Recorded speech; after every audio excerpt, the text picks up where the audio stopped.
Hello friends, आज आपण बनवणार आहे मेथीची भाजी.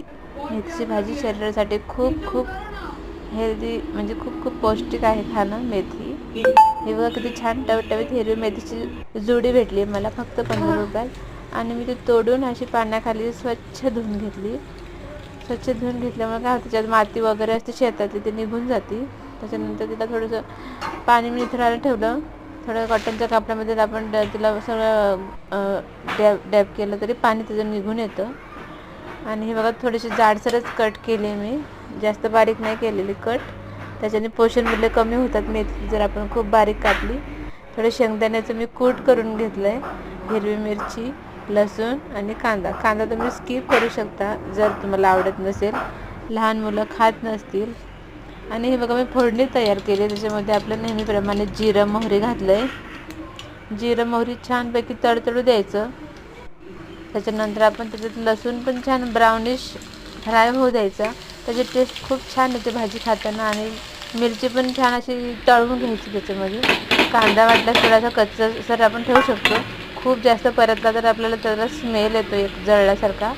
त्याच्यामुळे थोडासा नॉर्मलच कांदा मऊ होईपर्यंत शिजवायचा आहे.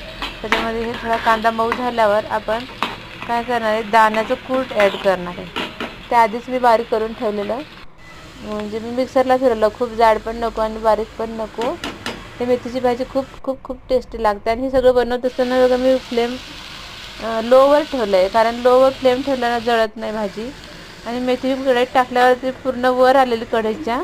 पण मी काय केलं, झाकण पिठामुळे काय होतं आहे, त्याला मॉइश्चर सुटते आणि मेथी लगेच खाली बसते. बघा मी तिला छान हलवून घेतलं, मिक्स करून घेतला मसाला त्याच्यातला पूर्ण. आणि बघा 2 मिनिटांनं झाकण ठेवून कशी भाजी खाली गेली बघा, केवढीशी झाली. एवढीच भाजी बनते एवढ्या एका गड्डीमध्ये. त्याच्यामुळं असं म्हणायचं नाही एवढी भाजी कशी करायची, थोडीशी जास्त भाजी असली तरी असू द्या, ती बनवून झाल्यावर खूप कमी होती. आणि हे बघा किती छान टेक्स्चर आलं आहे भाजीला. तेल सुटायला लागलं थोडंसं छान